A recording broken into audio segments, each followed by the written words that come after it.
Yes, so we have All India Rank 5, Chanchal. Chanchal with us, All India Rank 5.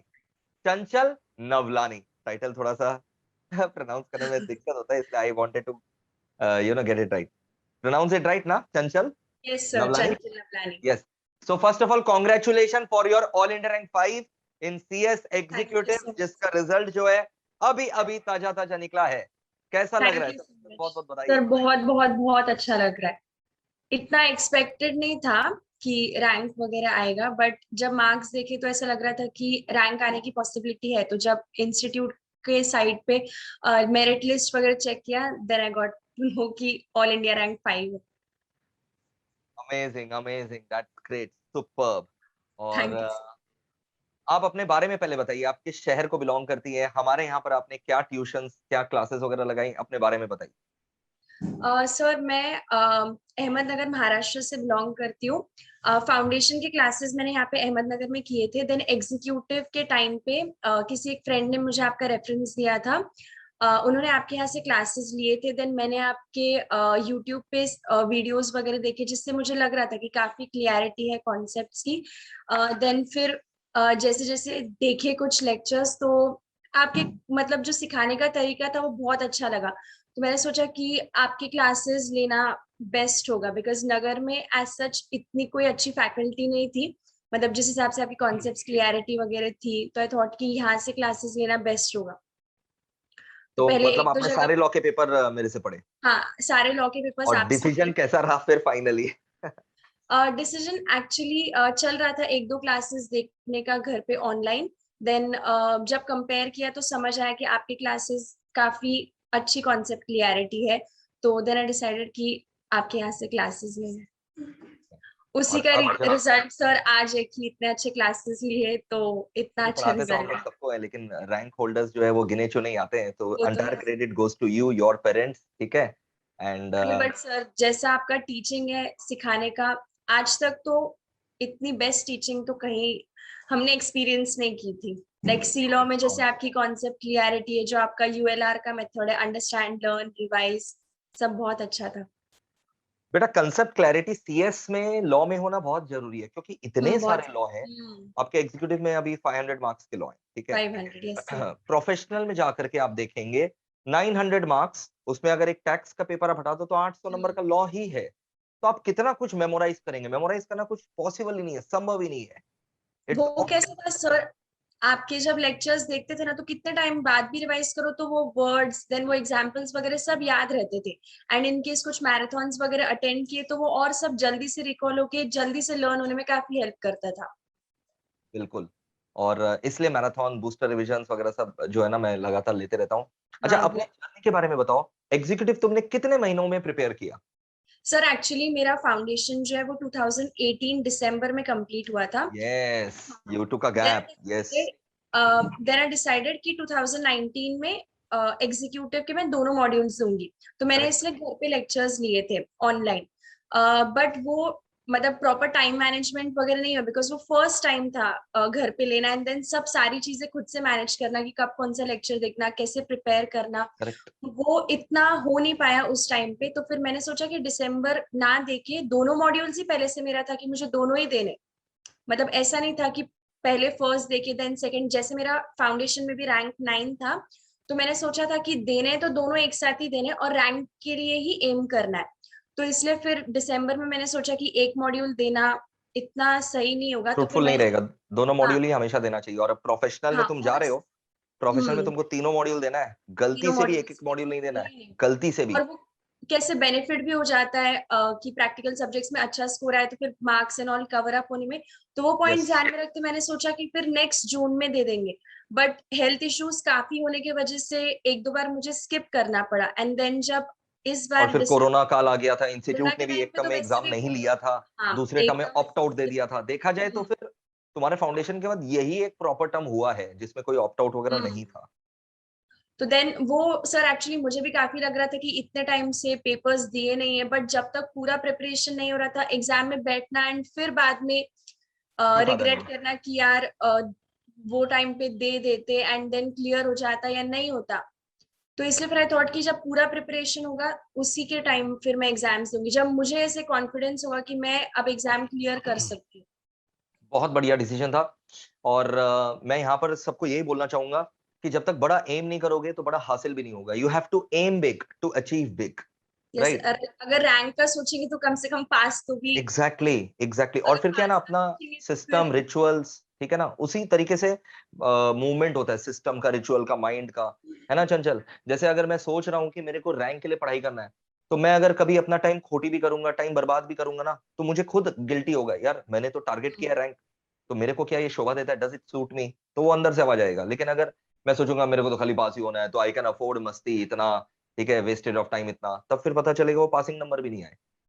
और वो अगर आप ऐसे रैंक के लिए एम कर रहे हो, तो even if you fall short, still you तो will be pass passing with तो गुड हो मार्क्स, जाएंगे। हाँ। है ना चंचल? Yes sir. और बताओ, सीएस का जर्नी में, देखो सीएस के जर्नी में जो है ना, इतने सारे कंसेप्ट्स रहते हैं, तो एंजॉय करके पढ़ना जरूरी है। तो क्या आपको क्लासेस करते समय एंजॉयमेंट महसूस होता था कि प्रेशर महसूस होता था? प्रेशर नहीं सर, एक्चुअली काफी अच्छे लगते थे क्लासेस। वो 2 घंटे जितने भी टाइम आपके क्लासेस होते थे तो सारे कॉन्सेप्ट्स वहीं पे क्लियर हो जाते थे। तो एक बार घर पे वापस से रिवाइज कर लिया तो वो दिमाग में बैठ जाता था। तो ऐसे ग्रेट। इतना प्रेशर लेके पढ़ाई नहीं किया, बट एक्चुअल में मेरा हेल्थ इश्यूज वगैरह था, देन इतने टर्म स्किप हो गए तो यस, इवेंचुअली थोड़ा सा वो आ ही प्रेशर जाता है। बाद बाद में बिल्ड हो रहा था। Yes, correct. और बहुत ही प्राउड मोमेंट है ये टर्म, तो मतलब तुम लोग सारे स्टूडेंट लोग एमईपीएल के, मतलब एकदम मेरे को मतलब कितना खुशी दी हो मैं बयान नहीं कर सकता। ठीक है, एग्जीक्यूटिव में भी ऑल इंडिया रैंक 1 है, प्रोफेशनल में भी हमारे ही प्रोफेशनल। बच्चों ने एकदम ऑल इंडिया रैंक 1 लाया है, टॉप कर दिया है। तो सीएस एग्जीक्यूटिव में भी रैंक 1, सीएस प्रोफेशनल में भी रैंक 1। और इतना ही नहीं, फिर रैंक 25 है, रैंक 24 है, रैंक 10 है, रैंक 5 तुम्हारा है ही, ठीक है। और इसके अलावा रैंक 13 है, रैंक 15 है, रैंक 7 है। ओ माय गॉड, मतलब जबरदस्त कांग्रेचुलेशंस, जबरदस्त। कितने सारे मतलब रैंक्स हैं आपके यहाँ से। ट्रेनिंग एंड बहुत सारे बच्चे पास जो है ना, इस बार मैंने देखा है कि इससे ज्यादा पासिंग परसेंटेज मैंने नहीं देखा है शायद सीएस में।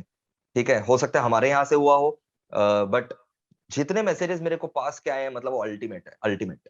बहुत ज्यादा अच्छा, इंस्पायर। यहाँ पर कुछ बच्चे ऑब्वियस सा बात है फेल भी हुए होंगे, क्योंकि इतना कम्पिटेटिव एग्जाम रहता है। सीएस में रिजल्ट्स कितना होता है? 5 से 10% होता है। हम लोग कितना भी अच्छा पढ़ा ले, ठीक है, 40-50% रिजल्ट होगा, मतलब हाफ ऑफ द क्राउड जो है, वो उसका तो रिजल्ट नेगेटिव आया ही होगा।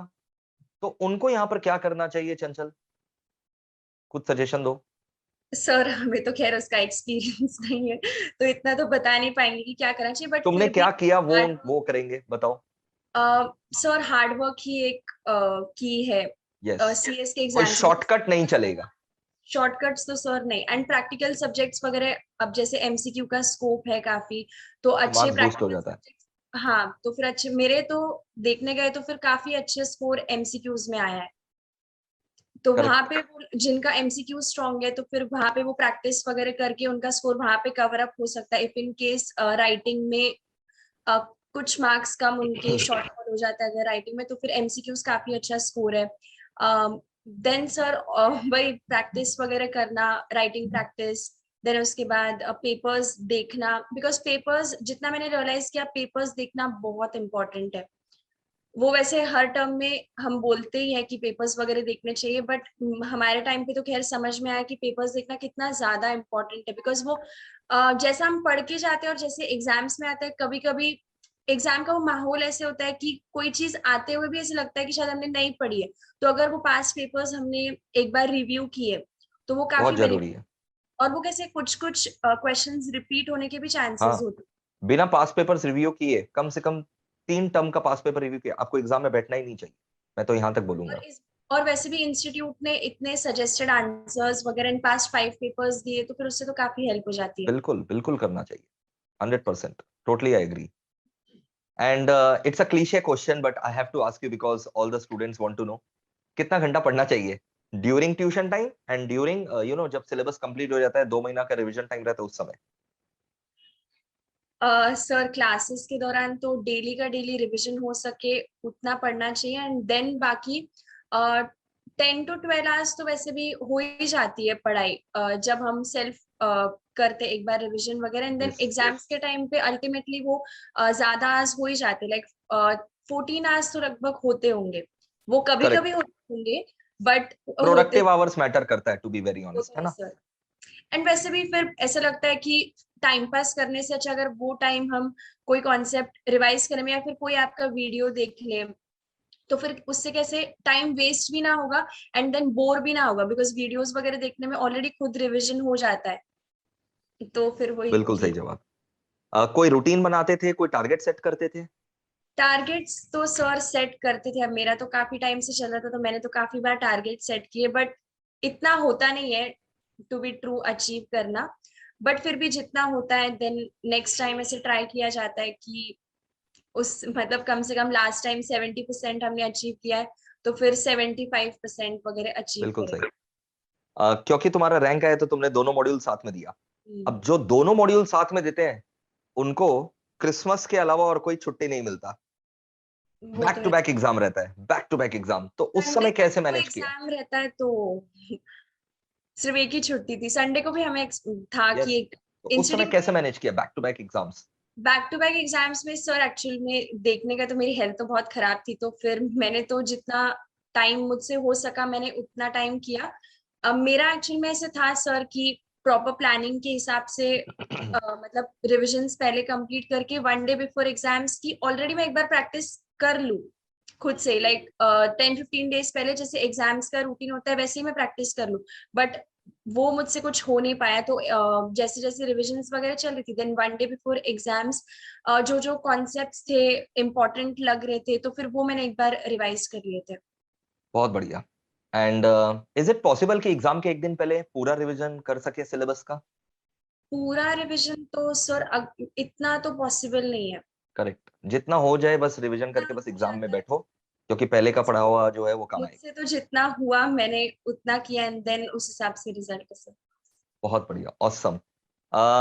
चंचल, अगर तुम्हारी मम्मी या कोई अगर यहाँ पर हमारे बच्चों को मोटिवेट करने के लिए आ सके तो बहुत बढ़िया रहेगा। Is it possible Chanchal? Mummy आसपास ही यस है सर। हाँ। तो बुलाना।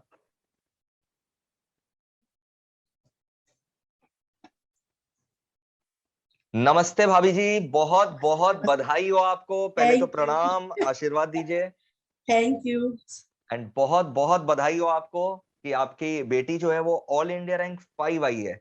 मतलब हजारों बच्चों के बीच में हजारों बच्चों ने एग्जाम दिया और ये 5वें नंबर पर है हजारों बच्चों के बीच में। सैकड़ों में भी एक नहीं है, हजारों में एक है, लाखों में एक है।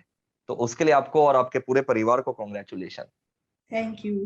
तो कैसा लग रहा है? बहुत ही, ये वाला मोमेंट तो बताने में बहुत ही ये लग रहा है बहुत ही खुशी का मोमेंट है ये। और जैसे ये चंचल बता भी रही थी कि हेल्थ इश्यूज भी थे, बहुत सारे चैलेंजेस का सामना भी करना पड़ा, फिर भी इतना बढ़िया से पढ़ाई करके रैंक 5 लेकर के आई है। तो बहुत प्राउड महसूस हो रहा होगा आपको एज अ मदर। बहुत ही ज्यादा। आज तो सारे सर फोन चल रहे जब से रिजल्ट आया, रिलेटिव्स के कॉल, फ्रेंड्स के कॉल, तो इतनी खुशी हो रही थी ना कि सब फोन करे, मैसेजेस करे, कॉन्ग्रेचुलेशंस, तो वो भी एक बहुत अलग मोमेंट रहता अलग है। फीलिंग है, अलग मोमेंट है। Very true. बताइए भाभी जी, कैसा लग रहा है आपको? अपनी बेटी के ऊपर प्राउड फील हो रहा है कि नहीं हो रहा है? हाँ, बहुत ही ज्यादा, बहुत प्राउड फील हो रहा है। और कोई अगर आप एक शॉर्ट मैसेज देना चाहते हैं बाद बाकी बच्चों को? यही कि अपने में कॉन्फिडेंट बच्चों ने रखना चाहिए, करने का एक कॉन्फिडेंट हो खुद का, बिल्कुल तो फिर बहुत ही अच्छे से कर सकते हैं पढ़ाई। बिल्कुल और एक टारगेट भी होना चाहिए अपना करने के लिए। बिल्कुल सही, बिल्कुल सही। चलिए, बहुत बहुत बढ़िया लगा आपसे मिलकर के। तो message is loud and clear. अपना टारगेट जो है वो बनाए रखो, लक्ष्य बनाए रखो, और कॉन्फिडेंस जो है वो लूज नहीं हो, होप जो है वो लूज नहीं होना चाहिए, कॉन्फिडेंस जो है वो जारी रखिए।